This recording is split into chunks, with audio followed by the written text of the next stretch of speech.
नमस्कार, आप देख रहे हैं द क्रेडिबल न्यूज। मैं हूं शालिनी। महाराष्ट्र की राजनीति से दो बड़ी खबरें सामने आ रही हैं। सबसे पहली खबर जो मैं आज आपको बताऊंगी वो है महाराष्ट्र के अंदर मुस्लिमों से जुड़े हुए 5% आरक्षण को खत्म कर दिया गया है।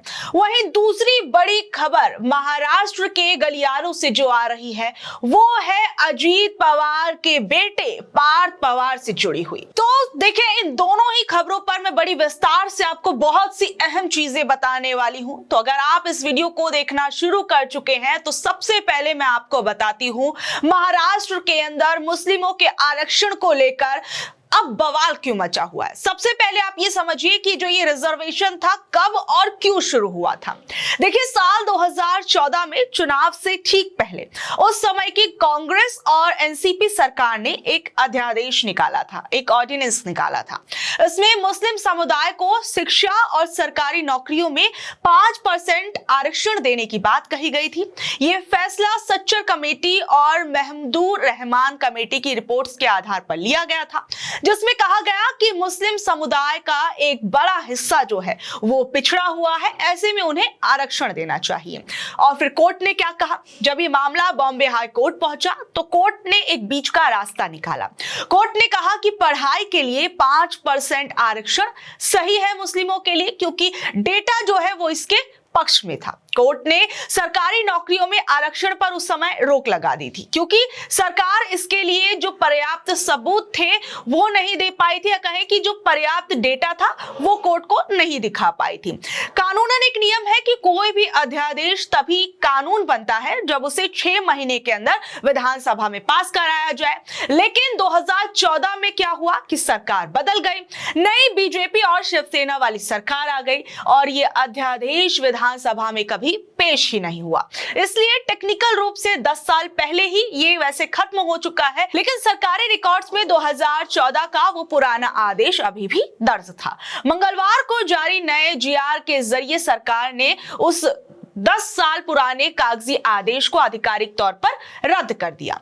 अब सबसे बड़ी बात आप देखिए, कहा तो ये जा रहा है कि जमीन पर इसका कोई बड़ा बदलाव नहीं होगा, क्योंकि ये आरक्षण जो था पिछले 10 सालों से लागू ही नहीं था। सरकार कह रही है कि वो पुराना अध्यादेश अब कानून नहीं रहा, इसलिए पुराने सरकारी आदेश को रिकॉर्ड में रखने का कोई मतलब नहीं है। लेकिन सबसे बड़ी बात यहाँ पर ये उठती है कि सरकार ने उस हिस्से को बचाने के लिए कोई नया कानून क्यों नहीं बनाया, जब हाई कोर्ट ने माना था कि मुस्लिम समुदाय शैक्षिक रूप से जो है वो पिछड़ा हुआ है। फिर भी सरकार ने इसे लागू करने के बजाय 10 साल तक लटकाए रखा और अब इसे पूरी तरीके से खत्म कर दिया गया है। सरकार मराठा आरक्षण के लिए विशेष सत्र बुलाती है और बार-बार कानून लाती है, लेकिन मुस्लिमों के लिए ऐसा क्यों नहीं किया गया?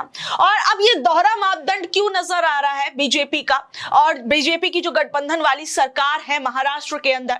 सोचिए, जब महाराष्ट्र के अंदर मराठा आरक्षण पर कोर्ट ने रोक लगाई थी तो सरकार ने हार नहीं मानी थी और नया कानून यानी SEBC लाई। लेकिन मुस्लिम आरक्षण के मामले में कोर्ट की अनुमति मिलने के बावजूद सरकार ने उसे लैप्स होने दिया। ये सरकार की जो सिलेक्टिव एक्शंस है ना, वो साफ तौर पर दिखा रहे हैं कि किस तरीके से सरकार जो है, या कहें कि बीजेपी पार्टी एक अलग ही तरीके का नैरेटिव जो है वो चलाने की कोशिश कर रही है। देश भर में हम देखते हैं कि आए दिन किस तरीके से मुस्लिमों को लेकर एक जो घृणा वाला समाज है वो बनाने की कोशिश की जा रही है, और उसकी बहुत से एक्शन के रिएक्शन हम देख ही रहे हैं। कई ऐसी वायरल वीडियोस आती हैं, आप सब समझ सकते हैं। लेकिन अब आप देखिए कि महाराष्ट्र की राजनीति के अंदर उस 5% के आरक्षण को भी खत्म कर दिया गया और तमाम तरह की दलीलें जो हैं वो दी जा रही हैं। देखिए, मुस्लिम आरक्षण किसी धर्म के आधार पर नहीं, बल्कि सच्चर और महमूदुर रहमान कमेटी की रिपोर्ट्स के आधार पर सामाजिक और शैक्षिक पिछड़ेपन के लिए दिया गया था।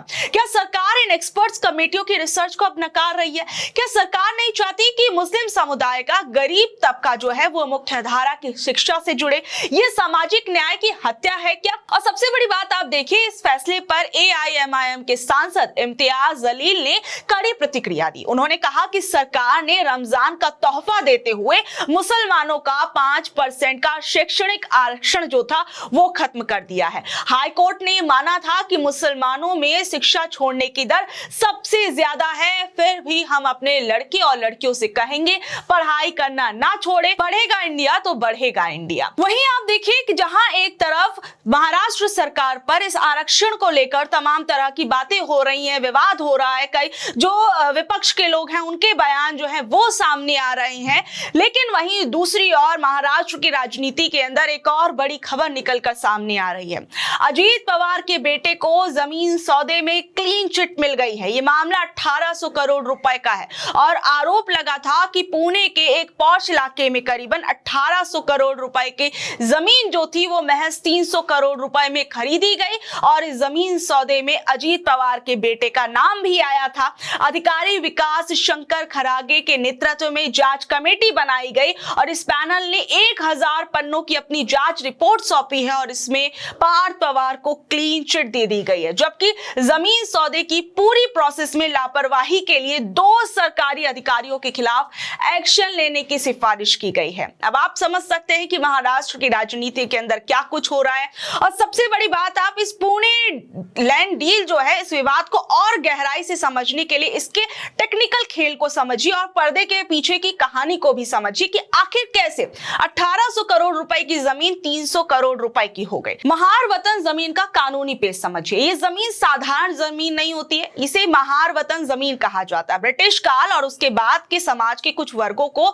सेवा के बदले ये जमीनें दी गई थी और इन जमीनों को बेचने के लिए सरकार की खास अनुमति यानी डिस्ट्रिक्ट कलेक्टर की परमिशन चाहिए होती है और आरोप अब ये लग रहे हैं कि इस जमीन का स्टेटस नॉन ट्रांसफरेबल था, उसे बदलकर इसे ट्रांसफरेबल कर दिया गया, यानी ये जमीन किसी को बेची जा सकती है। और यहां पर आप समझ सकते हैं कि किस तरीके से नियमों की धज्जियां जो है वो उड़ाई गई और जांच कमेटी का अब कहना है कि निचले स्तर के अधिकारियों ने कागजों में हेर फेर कर इस महंगे सौदे को सस्ता कर दिया। और सबसे बड़ी बात आप ये देखिए कि यहां पर आप समझ सकते हैं कि एक तरफ अजीत पवार के बेटे को अब क्लीन चिट दे दी गई है, वहीं दूसरी ओर 2 अधिकारियों को सस्पेंड कर दिया गया है। और इसमें सबसे बड़ी बात आप ये भी देखिए कि जमीन की रजिस्ट्री के समय 21 करोड़ रुपए की स्टैंप ड्यूटी माफ कर दी गई थी। आमतौर पर स्टैंप ड्यूटी तभी माफ होती है जब जमीन किसी चैरिटी या किसी विशेष सरकारी योजना के लिए हो और एक प्राइवेट कंपनी अमेरिया एंटरप्राइजेस को ये छूट कैसे मिल गई। विपक्ष अब कह रहा है कि अधिकारियों की लापरवाही नहीं है बल्कि सबकी मिलीभगत है ताकि कंपनी को सीधा आर्थिक फायदा जो है वो पहुंचाया जा सके। और इस पूरे मामले में आप ये देखिए कि पार्थ पवार को क्लीन चिट मिलने का आधार क्या दिया गया है। जांच रिपोर्ट कहती है कि पार्थ पवार को क्लीन चिट मिलने के पीछे जो है बहुत सी कानूनी चीजें। कानूनन अगर कोई खरीदार जमीन खरीदता है तो उसे ये देखना कि सरकारी विभाग यानी जो रजिस्ट्रार और तहसीलदार का काम होता है कि जमीन के कागज सही हैं या नहीं। पार्थ पवार की तरफ से दलील दी जा सकती है कि उन्होंने तो बाजार में उपलब्ध जमीनें खरीदी और अगर अधिकारियों ने गलत तरीके से परमिशन दी तो इसमें खरीदार की आपराधिक जिम्मेदारी नहीं बनती है। कमेटी ने इसी तर्क को मान लिया और कागज की जो धांधली थी उसको लेकर 2 अधिकारियों को सस्पेंड कर दिया। और ये अब दिखाया गया कि कागजी धांधली जो हुई है उसमें पार्थ पवार जो है बिल्कुल गलत नहीं थे और जो सरकारी अधिकारी थे उनकी गलतियां थी। और लेकिन यहां सबसे बड़ी बात ये उठती है कि क्या 2 छोटे अधिकारी अपने दम पर 1500 करोड़ रुपए के फायदे वाला फैसला ले सकते हैं? क्या इसके अंदर ये छोटे छोटे लोग जो थे इतना बड़ा घोटाला कर सकते हैं? क्या इसके पीछे कोई बड़ा चेहरा नहीं होगा या फिर किसी को इस पूरी डील के अंदर अब बचाने की कोशिश की जा रही है? क्या जानबूझकर पार्थ पवार को क्लीन चिट दी गई? क्यों? क्योंकि एक अभी वो सरकार के एक हिस्सा है, इस वजह से उनको जो क्लीन चिट है वो दे दी गई है। विपक्ष कह रहा है कि इन अधिकारियों ने किसके दबाव में आकर 21 करोड़ की स्टैंप ड्यूटी छोड़ी और 1800 करोड़ रुपए की जमीन की वैल्यू कम दिखाई। जांच रिपोर्ट इन बड़े नामों या दबाव डालने वालों पर खामोश नजर आ रही है।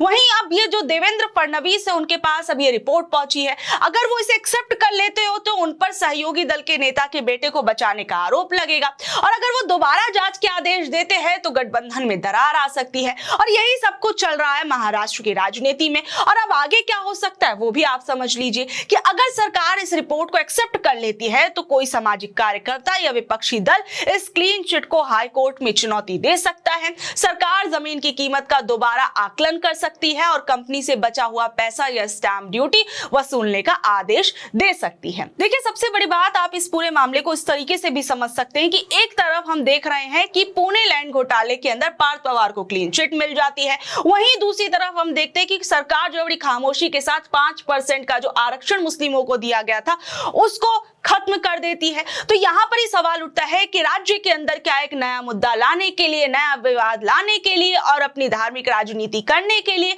और वहीं पार्थ पवार को मिली क्लीन चिट से सबका ध्यान हटाने के लिए ये पूरी की पूरी चीजें की गई हैं। ये अपने आप में सवाल अब महाराष्ट्र की राजनीति में उठ रहा है, क्योंकि हाल फिलहाल में हमने देखा कि किस तरीके से अभी अजीत पवार की मृत्यु हुई, उसके बाद हमने देखा कि पूरे महाराष्ट्र के अंदर शोक लहर थी और उसके बाद तमाम तरह की बातें होने लगी। कहा गया कि गठबंधन जो है वो टूट जाएगा, हो सकता है कि जो अजीत पवार की पार्टी थी वो शरद पवार की पार्टी में जाकर मिल सकती है, तमाम तरह की बातें होने लगी थी। लेकिन अब हम क्या देखते हैं कि गठबंधन तो जस का तस बना हुआ है, लेकिन इस बीच में पार्थ पवार को क्लीन चिट मिल जाती है। वहीं महाराष्ट्र के अंदर मुस्लिमों को 5% का जो शैक्षिक आरक्षण था उसे खत्म कर दिया जाता है। तो ये तमाम चीजें इस वक्त महाराष्ट्र की राजनीति में हलचल मचाए हुए हैं। अब आप लोगों का इस बारे में क्या कुछ कहना है, नीचे दे कमेंट बॉक्स में जरूर बताइएगा और ऐसे अपडेट से जुड़े रहने के लिए देखते रहिए द क्रेडिबल न्यूज। मैं हूं शालिनी।